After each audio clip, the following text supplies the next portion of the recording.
Hello children, how are you? कैसे हैं आप लोग? मुझे उम्मीद है अच्छे होंगे और पढ़ाई कर रहे होंगे। तो ये क्लास 8th का मैं फिर से लेसन लेके आपके लिए आया हूँ इंग्लिश का। और ये इंग्लिश में मैं आज एक्सरसाइज कराऊंगा लेसन 3rd का, द राइट चॉइस की एक्सरसाइज। इसमें क्वेश्चन आंसर जो थे उनको हम बताएंगे कैसे लिखना है, क्या लिखना है। और इसमें ग्रामर के कुछ टर्म्स पूछे गए हैं, ग्रामर की कुछ चीज़ें पूछी गई हैं, जैसे कि फ्रेजल वर्ब के बारे में बताऊंगा। और इसमें जो वर्ड का यूज़ करना था सेंटेंस में वो करके मैं बताऊंगा। और इसके साथ साथ मैं यहाँ पे आपको जितने डिफ़िकल्ट वर्ड्स थे, न्यू वर्ड्स थे, उनका पूरा यहाँ पे कलेक्शन दिया हुआ है, तो ये सब आपको इसमें मिलेगा। चलिए बिना डिले किए शुरू करते हैं। आप ध्यान से सुने और हो सके तो आप पेंसिल और नोटबुक लेके बैठें, और जो आंसर आप ना समझ पाए यही वीडियो को रोक करके नोट कर लें। तो पहला यहाँ पे जो सेक्शन है ये है question number 1, answer the following questions. तो जो निम्नलिखित का आंसर देना है। पहला क्वेश्चन है ए पे, why did the parents not want to disturb Mukesh. इसका मतलब क्या हुआ?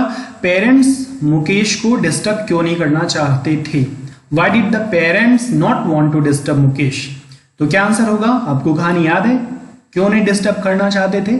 जी हाँ, आंसर ये है the parents did not want to disturb Mukesh because his exams were not yet over. क्योंकि उसके एग्जाम अभी भी समाप्त नहीं हुए थे, है ना। तो ये आपको पता होगा, यहां से हमने जोड़ा है, यहां से because his exams were not yet over. ठीक, तो ये आपको पता होगा, आप नोट कर लीजिए। अगला क्वेश्चन है why did mother call the electrician. Why did the mother call the electrician. Mummy ने इलेक्ट्रीशियन को क्यों बुलवाया? तो क्या आंसर होगा? जल्दी बताइए। ओके, तो मैं भी आपको बता देता हूं। Mother called the electrician because the table lamp in Mukesh's room was not working. क्योंकि जो टेबल लैम्प था मुकेश के कमरे का वो काम नहीं कर रहा था, तो उसी को रिपेयर करने के लिए मम्मी ने इलेक्ट्रीशियन को बुलवाया। ओके, थर्ड है what was Mukesh eager to do. Mukesh क्या करने के लिए ईगर था? ईगर माने उत्सुक। ओके, तो क्या आंसर होगा? Mukesh was eager to use his electrical tool. Mukesh was eager to use his electrical tool. क्यों? क्योंकि उसे इलेक्ट्रिकल टूल यूज करने में मजा आता था, उसकी हॉबी थी। तो जब उसकी मम्मी ने कहा कि टेबल लैम्प काम नहीं कर रहा है, जाके इलेक्ट्रिशियन बुला के लाओ, तो मुकेश ने कहा कि नहीं मैं ठीक करूंगा। तो मम्मी ने मना किया, तुम्हारा एग्जाम चल रहा है, तुम पढ़ाई करो। फिर भी मुकेश अंदर ही अंदर ईगर था अपने इलेक्ट्रिकल टूल को यूज करने के लिए। अगला है what type of course did Mukesh want to take up. What type of course, किस तरह का कोर्स मुकेश करना चाहता था? तो आपको पता होगा। ओके, बहुत इजी है। Mukesh wanted to take up a course that can help him to take up his hobby as his profession. Mukesh ऐसा कोर्स करना चाहता था जो उसके शौक को उसके प्रोफेशन में बदल सके, उसके व्यवसाय में बदल सके। तो ये मैंने लिख दिया यहाँ पे, Mukesh wanted to take up a course that can help him to take up his hobby as his profession. Okay, अगला है name the institute in which Mukesh got admission. उस इंस्टीट्यूट का नाम लिखो जिसमें मुकेश को एडमिशन मिला। तो क्या नाम था? Mukesh got admission in a technical training institute, TTI, technical training institute में मुकेश को एडमिशन मिला था भाई। ओके, अगला है why is it necessary to take the right decision at a right time. सबसे महत्वपूर्ण क्वेश्चन इस लेसन का यही है, why is it necessary to take the right decision at a right time. क्यों जरूरी है सही समय पे सही निर्णय लेना, ये पूछ रहे हैं। तो इसका आंसर इस लेसन में ही दिया गया है कि it is necessary to take the right decision at a right time because we get success and happiness for whole life. क्योंकि अगर हम सही समय पे सही डिसीजन ले लेते हैं तो हम पूरी जिंदगी सफल रहते हैं, पूरी जिंदगी खुश रहते हैं और पूरे परिवार को भी हैप्पी रखते हैं। तो इसीलिए बहुत जरूरी है कि हम राइट चॉइस को जाएं, रॉन्ग चॉइस को ना जाएं। तो इसीलिए ये जरूरी है कि हम सही डिसीजन सही समय पे लें ताकि हम सफल हो सके, उस काम को अच्छे से कर पाएं और बहुत सारी खुशियां भी हासिल कर पाएं। चलिए ये हो गया। उसके बाद नंबर 2 पे था arrange the following events in the order as they appear in the story. तो कह रहे हैं इनमें जो आपकी कहानी में ये जो कुछ घटनाएं हुई हैं इनको सही क्रम में अरेंज करना है कि कौन घटना कब हुई है। तो मैंने यहाँ लिख दिया है। अब यहाँ पे था द इलेक्ट्रिशियन अराइव्स, इलेक्ट्रिशियन आता है। The table lamp stopped working, table lamp काम करना बंद कर देता है। Mukesh tops the class, Mukesh class को ड्रॉप कर जाता है। Rakesh goes to call the electrician, Rakesh electrician बुलाने जाता है। राकेश आज वेकेशन बिगिंस, राकेश के वेकेशन शुरू हो जाते हैं। Mukesh repairs the lamp. ठीक है, तो ये इतनी इवेंट्स थी। तो सबसे पहले कौन हुई थी यहाँ पे, ये सबसे पहले क्या होगा स्टोरी के हिसाब से, राकेशास वेकेशन बिगिन, राकेश की वेकेशन शुरू होगी, तो नंबर 1 मैंने डाल दिया। उसके बाद फिर दूसरी इवेंट क्या होगी, the lamp table stopped working, lamp table काम करना बंद कर दिया। फिर उसके बाद क्या होगा इनमें से, Rakesh goes to call the electrician, Rakesh electrician को बुलाने के लिए जाता है। इसके बाद क्या होगा भाई, इलेक्ट्रिशियन के आने से पहले ही Mukesh repairs the lamp, Mukesh ने लैम्प को रिपेयर कर दिया। इसके बाद फिर ये इलेक्ट्रिशियन अराइव्स, उसके बाद इलेक्ट्रिशियन पहुंचता है। लास्ट में क्या होता है, मुकेश टॉप्स द क्लास। तो ये मैंने सीक्वेंस लिखा हुआ है, आप इसको नोट कर लीजिए। ओके, आगे लिखा है unscramble the letter to form new words and use these words to form meaningful sentence. तो यहाँ पे कुछ जो है गलत स्पेलिंग लिखा हुआ शब्द था, उसको सही से लिख करके उसका वाक्य में प्रयोग करना था। जैसे इसका इन्होंने खुद करके दिखाया है, ये CAVAONITS लिखा था, इसको तो जब सीक्वेंस में सही से लिखेंगे तो ये बन जाएगा वेकेशन। तो वेकेशन ये इससे बना वेकेशन, वेकेशन का इन्होंने यूज किया। I will visit my grand mass palace place in the vacations, मैं अपनी मम्मी। तो ऐसा सेंटेंस बनाना है जिसमें ये शब्द आ जाए, तो वेकेशन यहाँ आ गया। चलिए मैंने किया, ये शब्द था, इससे बना क्यूरियसली, क्या बना क्यूरियसली। तो इसका मैंने सेंटेंस बनाया, everyone was waiting curiously for his chance, हर कोई क्यूरियसली मानी उत्सुकता पूर्वक अपनी चांस का इंतजार कर रहा था। तो everyone was waiting curiously for his chance.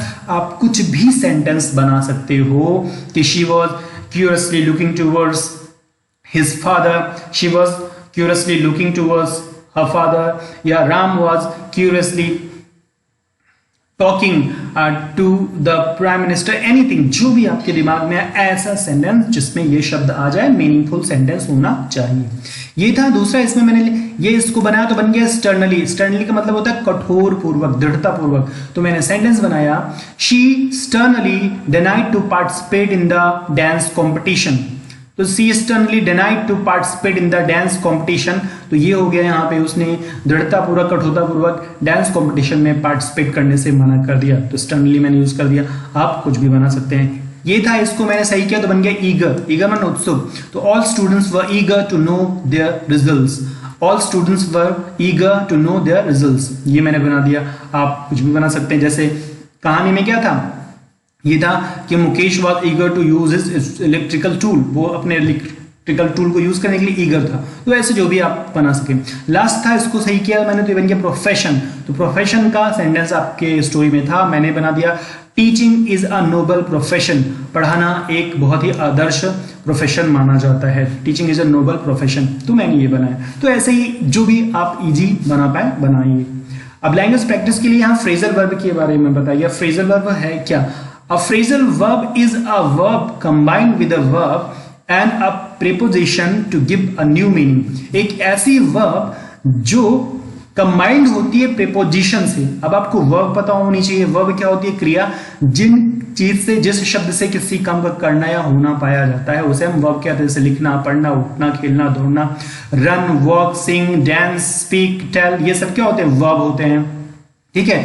और प्रीपोजिशन क्या होता है? प्रीपोजिशन किसी, ये वर्ब हो गया। वर्ब में मैंने रीड हो गया, रीड हो गया, स्पीक हो गया ना, इसको वर्ब आप जानते होंगे। ठीक है। प्रीपोजिशन भी एक ऐसा शब्द होता है जो किसी संज्ञा सर्वनाम से पहले जुड़ करके उसका अन्य शब्दों से संबंध व्यक्त करता है। और इसको शॉर्ट रूप में जैसे आपका हो गया इन, अपॉन, इनटू, ठीक है, ऑन, ये सब प्रीपोजिशन होता है।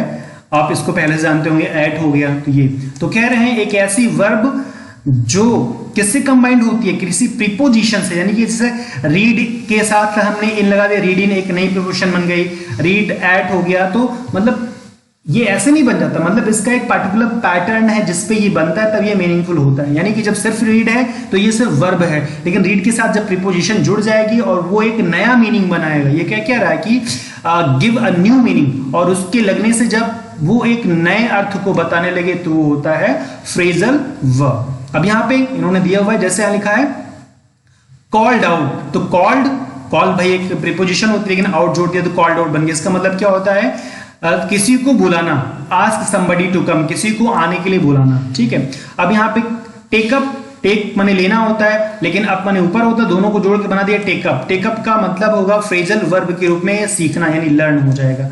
सेट, सेट माने लगाना होता है, अप प्रीपोजिशन दोनों को मिला के बन गया सेटअप। सेटअप का फ्रेजल वर्ब के रूप में जो अर्थ होता है वो होता है शुरू करना, स्टार्ट करना, तो स्टार्ट हो गया। तो सेटअप एक फ्रेजल वर्ब है। गेट बैक, गेट माने पाना होता है ना, और बैक एक प्रीपोजिशन है, दोनों को जोड़ के बना दिया गेट बैक। तो गेट बैक का जो अर्थ होगा वो होता है वापस आना, रिटर्न। तो ये फ्रेजल वर्ब हैं और इनका एक डिफरेंट मीनिंग होता है, ठीक है। अब यहाँ पे कुछ आपको सेंटेंस बनाना है। जैसे कॉल्ड आउट का मतलब क्या होता है, किसी को बुलाना, तो उन्होंने करके दिखाया है, Deepak's father called out for him, Deepak के पापा ने उसे बुलाया है। अब जो बाकी थे उसको मैंने लिखा, जो आपको करना था टेकअप। टेकअप का मतलब क्या होता था, टू लर्न, यानी सीखना।